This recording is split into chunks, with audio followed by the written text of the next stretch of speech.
Hi guys, my name is Mario Obo. I'm in the beautiful city of Tampa, Florida. I came to speak at the Nigerian American Business Forum.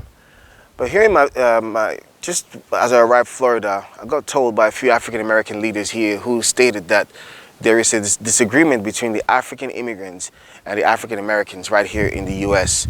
And they made emphasis from the Nigerian community.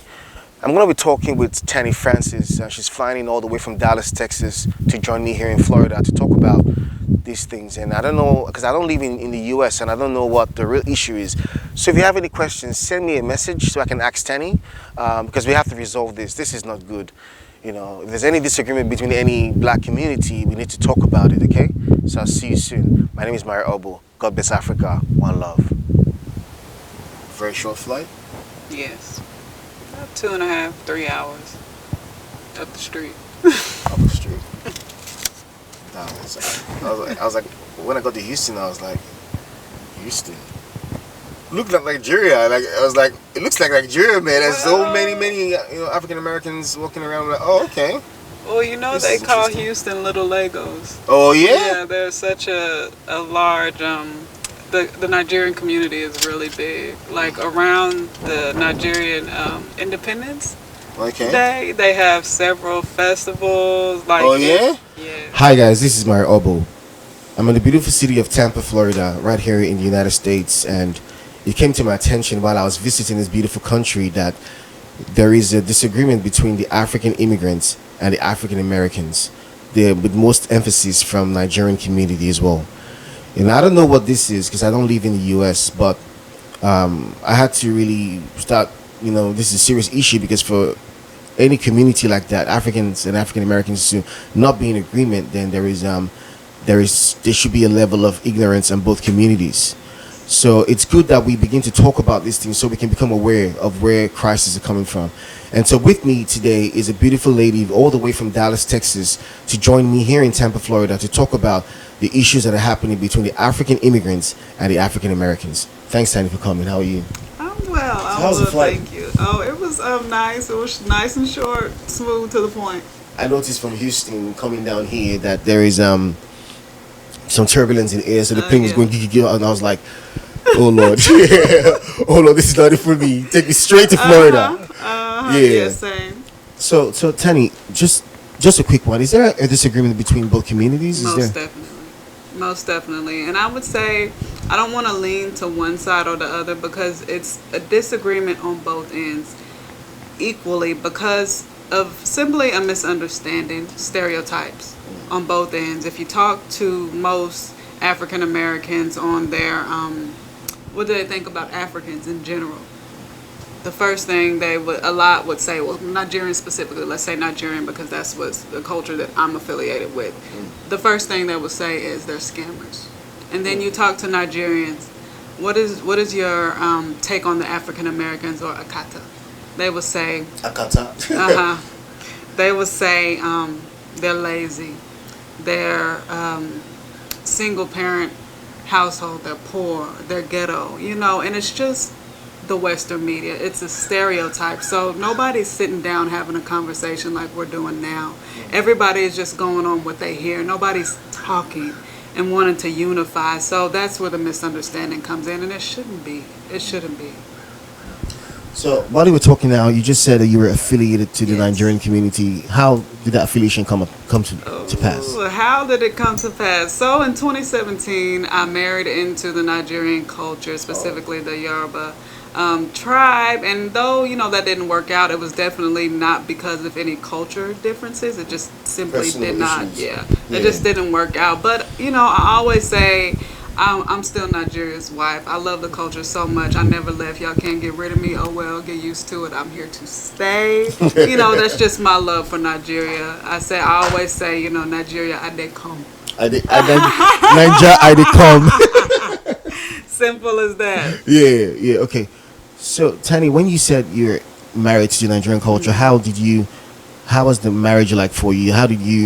Were you received well by the Nigerian community? I would say me personally, I was.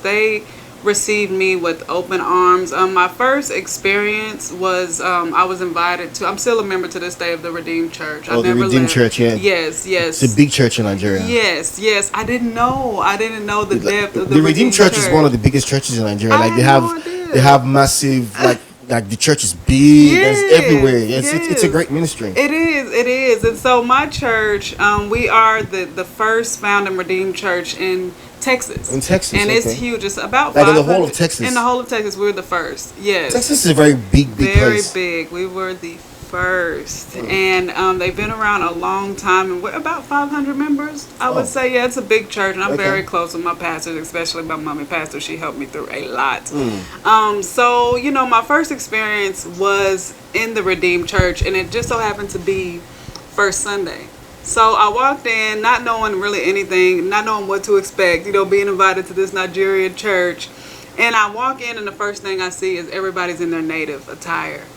And it's during praise and worship. And I hear them singing. I see their bodies swaying. I hear the African drums in the background, and it brought me to tears. Oh. It brought me to tears. I said, this is what was stripped for us. And I know Nigeria is just one country in the continent of Africa, but it's a coastal country. There are slave ports. It's a big chance I'm Nigerian, and just don't know it. So when at that moment, I cried, and I said, oh my goodness, we're African. This is what, in the African American church, we're not allowed to move our hips and praise God. But we're not. They will say you have a sex demon. I'm so serious. They will take you to the back and start praying and pulling stuff out of you. That was stripped from us. I'm serious. For just dancing in the church, you all get all that happened to you. Like when the beat dropped during praise and worship, and all the mummies got down low, I said, what are they doing? And then I said, oh my God, this is how they praise God. I said, this is what was taken away. It was stripped from us.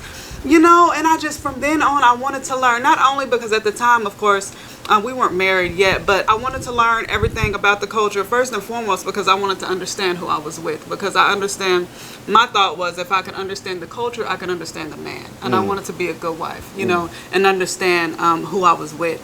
Second of all, I'm African American. This is a part of Africa. I'm now married into this culture, so I wanted to know everything about the Nigerian culture, because as an African American, we all know the story, how we were brought over. Our culture was stripped from us. I just see it as an honor to be affiliated so closely with a part of Africa, and of course they say Nigeria is the giant of Africa. I took to it so well. And first of all, okay, the food. So yeah, I fell in love with the food. I learned how to cook most Nigerian staples. So I really was I'm very dedicated to the Nigerian culture. I immersed myself in it. I just want to learn everything about it. And I'm still very ignorant to a lot of things. I don't know everything. Yeah, but no one actually knows everything. Yeah. So you've done well. Thank you. But I remember I was discussing with you. You mentioned something about while you were married to Nigerian. Some people came to your house from your church, and they... Yes. Okay. Yes. Okay. So it was during, actually, we have a daughter together. Okay. And it was during the naming ceremony. And first of all, I did not know that there were so many names that a child could have. Okay. I didn't know, I don't know most of my daughter's names, her spiritual names. I know the ones I gave her. Oluwayemisi, that's her name. Oluwayemisi, yes, okay. Yes, and she doesn't have an American name. Both of her names are Nigerian. That was up to me. Yeah, because I love the meanings. Meanings, they have power. Words have power. So, okay, it was at the naming ceremony, and of course, most of the church members came. So it's like 50 people in my house.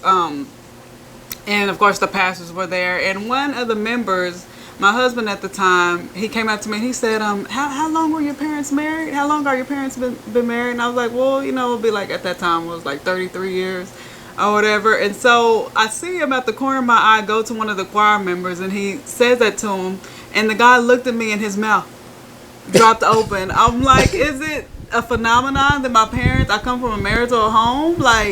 And that goes back to the stereotypes. So do you think that there is a statement that there's an impression that is left in the minds of people that African American families are always single moms, there's always divorce? Yes. So you reckon that the African immigrants here have that mindset? Oh, most definitely. It was straight up asked to me, I'm seen as like a token because I'm well spoken. You know, I don't come from poverty. I'm middle class, and they're like, "Oh my gosh!" I'm like, "Okay, that is just a stereotype. Like, we're not all poor and ghetto and hood, and we have many. We come from marital homes as well as different classes of African Americans, just like it's different classes of whites, just like it's different classes of Nigerians. It's the same thing, but because of the stereotypes, that's how we're seeing it, and it's the Western media. Just on the flip side, I would say when somebody mentions Nigeria, you know, even to my American friends who don't know much about Africa, they would say, "Oh, do they speak English?" Or Even black people to black people have that thought that that there's another class of black people who are degradable. Or they still have that mindset. yes, they still have that mindset, you know. And like I said, if you know, some of my friends, I had to cut off when I married into the culture. I had to cut off a lot of my close friends because automatically they assumed that this man was a scam, or they assumed that he was with me for no good. And you know, it's a lot of assumptions, stereotypes, like I said, and it's not right. So no, yeah, there is a stereotype, but I believe that, like in Africa, we say, sorry, we say where there's no smoke, there's no fire. So for them, for having that mindset that the African Nigerian guy who you were with was gonna literally just be for no good, is it because Nigerians have actually, or African Americans have actually hurt African American women who? Of course. In what ways do they hurt them? Of course. I mean, and I don't like presenting the culture that way, but it happens. You know, men marry the women for paper sometimes, but I know, being as involved as I am in the Nigerian culture, I will always take a stand because it's the minority. Just like in my culture, you know, we do have those stereotypes. Some are true, but it's the minority. You know, that's what stereotypes are. You know, so my thing is, I felt like it was so disrespectful because you haven't even met this man. Talking about my friends, you haven't even laid your eyes on him, but because I said he's Nigerian, you just assumed that he was a scammer. I thought that was so wrong. We're black people. You know, we're all the same. We're African. Yeah. Why is it such a misunderstanding? Why we've been stereotyped enough as African Americans? We should be the ones that understand that the most, being in, you know, everybody knows what our roots come from here in America. We are the stereotype. So why are we stereotyping other black people? Okay, we're gonna take a break now. When we come back, we're gonna be asking Tani about what are the things that African Americans have actually faced in the U.S. What are their struggles? What are their pains? Because they said for you to know, for you to understand the behavior, you have to know the story. Yes. So if there's a behavior between both communities, then there's a story behind it. When we come back, we're gonna ask Tani about the story. Thank you. Stay tuned.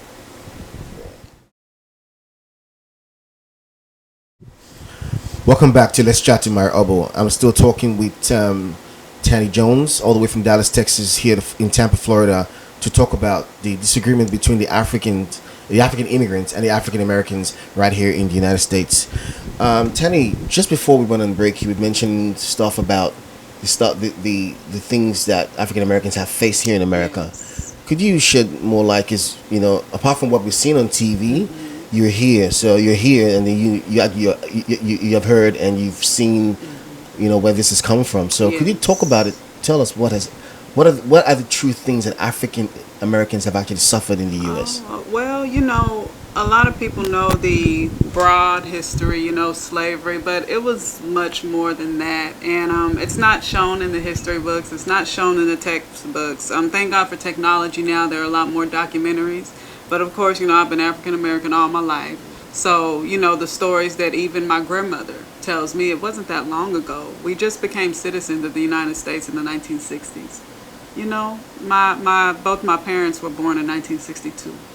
So that puts you at a mindset of, or give you a better understanding of what the African Americans have faced. I'll go back to the early 1900s.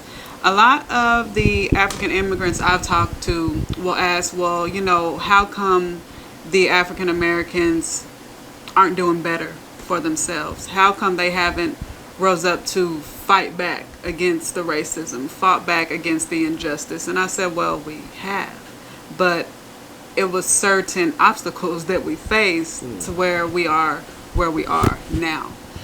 So I'll go back to the early 1900s. talking about Black Wall Street, which they're now in the process of making a movie about. So, Okay. yeah, Black Wall Street was a whole town in Tulsa, Oklahoma, back in the early 1900s, the most prestigious, rich black community in the United States. Like, they had whole businesses, banks, I mean, schools. If you look at the pictures, it was so beautiful. Like, they were doing well for themselves. Just a whole black African American community. So what happened was, is our own government, the American government, bombed Tulsa, Oklahoma. Bombed Like the Black government Wall of this Street. country The destroyed it. government destroyed it. It was, they called it the massacre because so many African Americans were killed, all because we were doing well for ourselves. That's the kind of things that we face, you know, when they say, well, how come you haven't done this? How come you haven't done that? Look how we were brought over. This country was not made to serve us, you know, so there are, what they say is, in my community, you know, for everything the white man does, the black man has to do 10 times better to be on the same level, you know.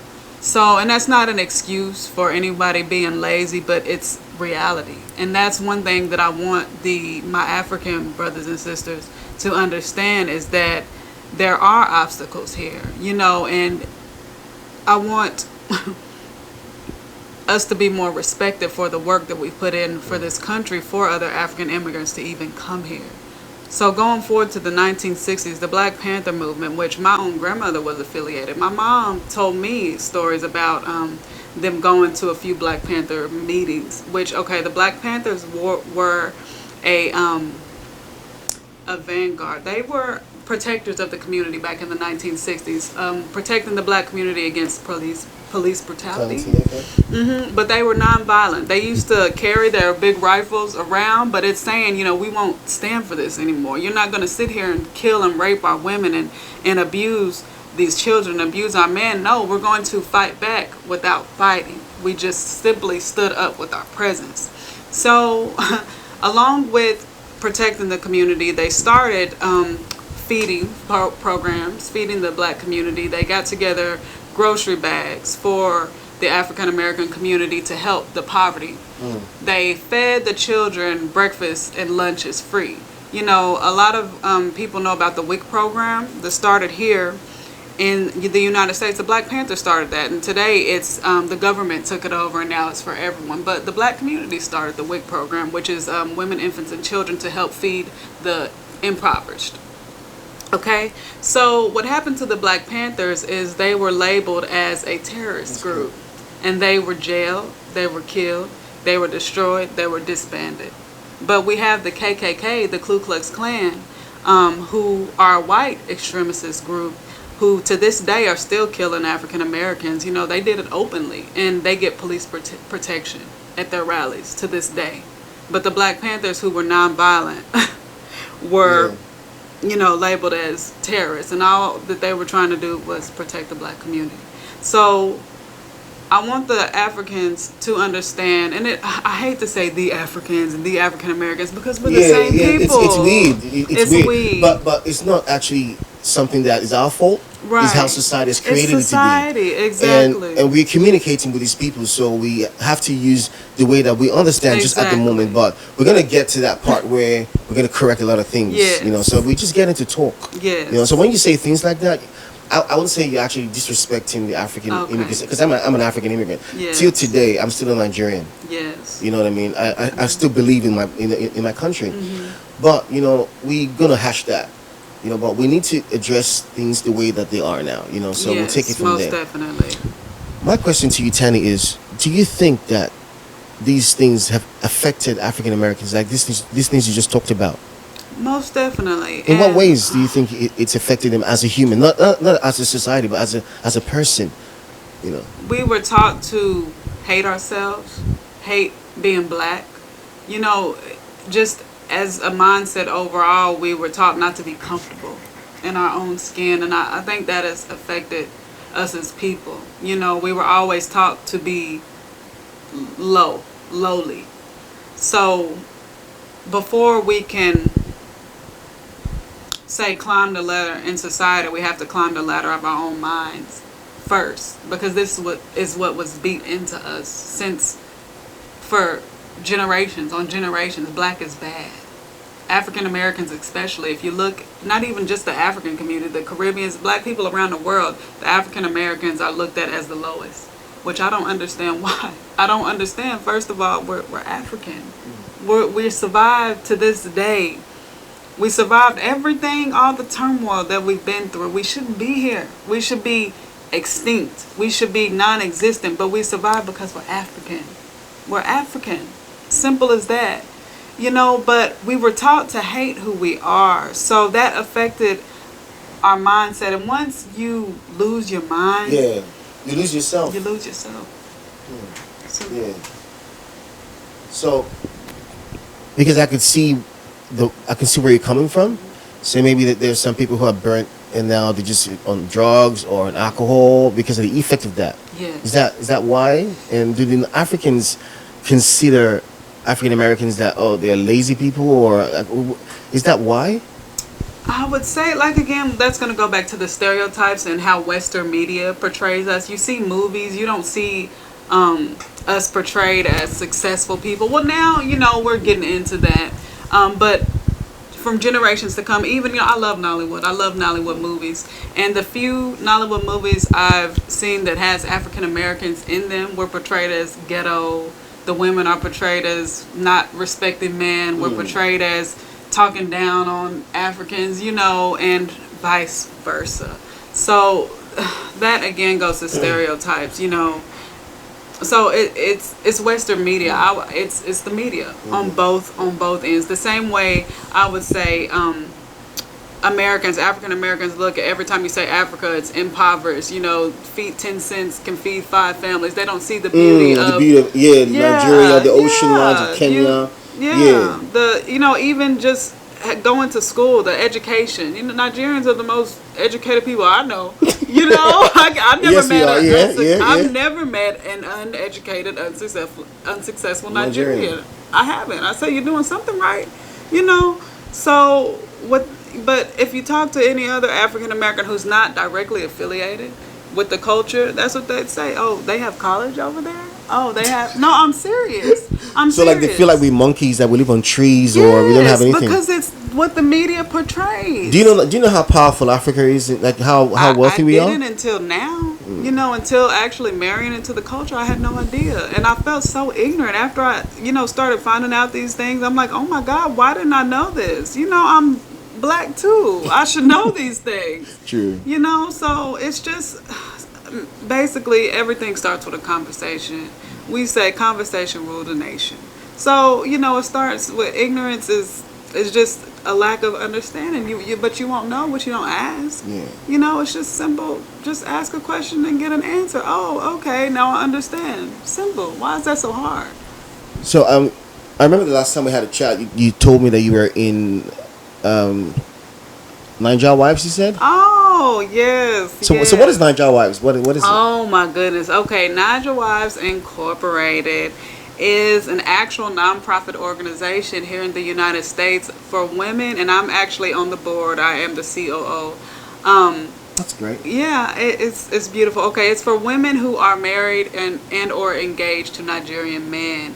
So I came across this organization when I was married, back when I was married, and I felt so alone because you have two cultures fusing. Like I said, I had to let go of my friends because of their stereotypes on my husband at that time, and I was going to stand with him regardless. So they had to go. Yes. But I'm fusing with this culture. We're the same skin tone. We have the same hair, but completely different worlds. So I just wanted to be able to relate to somebody. So I got to Googling African Wives Meetup just to meet up with other women who were going through the same thing as me. And I came across Niger Wives Inc.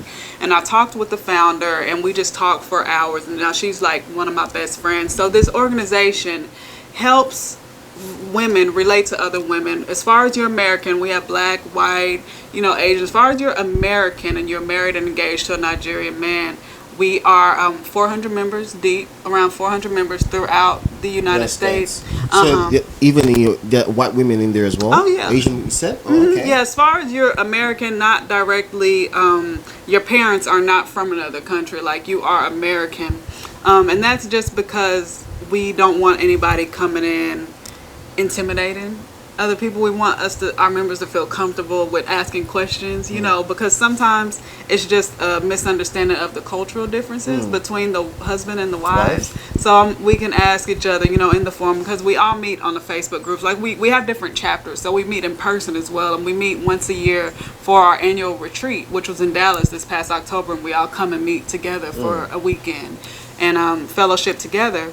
But we meet in our Facebook group, which is where we ask all our questions. We teach each other how to cook the dishes. You know, we relate to, you know, most of the wives go and marry their husbands in Nigeria and bring them over. So that's a whole process, the immigration process. We're helping each other through all of these things. And like, okay, I might say, my husband does this a certain way. Does your husband do the same? Oh yeah, he does. Oh yeah, my husband does too. It's a culture thing. It's not him. It's a culture difference. So now we can attack it from a different angle and settle. You know, so I can say if my marriage could have been saved, that I would owe it to that group. A lot of marriages have been saved to that group, and the founder's heart is so pure. That's what she wants. It's all about these marriages being saved and uplifted and changing the narrative about Nigerian men married to American women. And I love it. I'm so dedicated. Even after, you know, I separated and divorced my husband, I couldn't leave. We don't do that. You know, any wife who is no longer with their husband or the engagement breaks off, we don't just throw them away. Because so you still stay in that group as well? Yeah, because people are looking, the outsiders are looking for it to fail. I told you. He's Nigerian. I told you. It wasn't gonna, I'm serious. I'm serious. But I would think that, I don't blame them for saying that. Yeah. I believe that some things have happened in the past that have, you know, Most caused definitely. that. So we're going to take a break now. When we return, we'll talk about how many Nigerians actually have married African American women and hurt them. Tanya's going to tell us all about it. See you soon. Welcome back to Let's Chat with Mario Obo. I'm still with Tanya Jones, all the way from Dallas, Texas, to talk about what's the disagreement between the African immigrants and the African Americans, in particular the Nigerian community. And just before the break, she said stuff that Nigerian men are being stereotyped by the African American women. And I believe that there's no smoke without fire. So there's something that African men, Nigerian men, must have done in America that sparked this. I need to talk to Tani. What is it exactly that Nigerians have done to African American women or African immigrants in particular? I would say, you know, and I'm going to start this here because I don't want to present the culture in a negative light. I don't want to do that. Out of the 400 plus, or around the 400 members that we have in our group, specifically in our organization, I would say about 20 the marriages have ended because the wife was scammed. So the rest of these marriages are beautiful, successful, authentic marriages. So that would, you know, it happens. It does happen, but it's the minority. And I would say these men that do this, they play on our ignorance because we don't know about immigration. We don't know about, you know, the desperation to leave Nigeria or different, you know, African countries to get in America. We don't know that. So they play on our ignorance, our insecurities. They go for women who are vulnerable, you know, to get those papers. And that, I just think that's so messed up as a human being. And I'm not going to just say that it's even just the Africans. It's not. We have several countries around this world where people, you know, look at the show 90 Day Fiance. Most of them are not African. You know, you have people from all over the world scamming these women to get into the United States. You know, so it happens. And that's just, and what we tell the wives, that's a risk that we all take, marrying an immigrant. But at the same time, we always say, you know, just because it happened to somebody, mind your own relationship. Don't make up problems between yourself and your husband because of something that you heard. Yeah. Only you and God knows what's going on in your marriage, and keep it at that. That's true. That's Simple. true. So, Tani, we're just going to wrap it up now. Moving forward from here, what do you think should happen between both communities? What do you think should be the resolution process? Just like we're doing now, I think it should be more roundtable discussions between different African communities and the African Americans. Nobody, like I said, nobody's talking. Everybody's assuming, nobody's talking. Nobody, just ask me a question. You know, I'll answer. I'm an open book. I think it should be an actual in different cities across the United States, let's just have a talk. Let's have a mediation. Let's sit down and have a conversation, you know. And I think it's just as simple as that. We just need to talk to one another. Yeah, that's that ends our discussion to this with my elbow. Thank you for coming all the Thank way, man. you. That's a very long flight. 3 hours, is it? Yeah, yeah. Yeah, thank you for coming. Thank you. I'll end with this, right?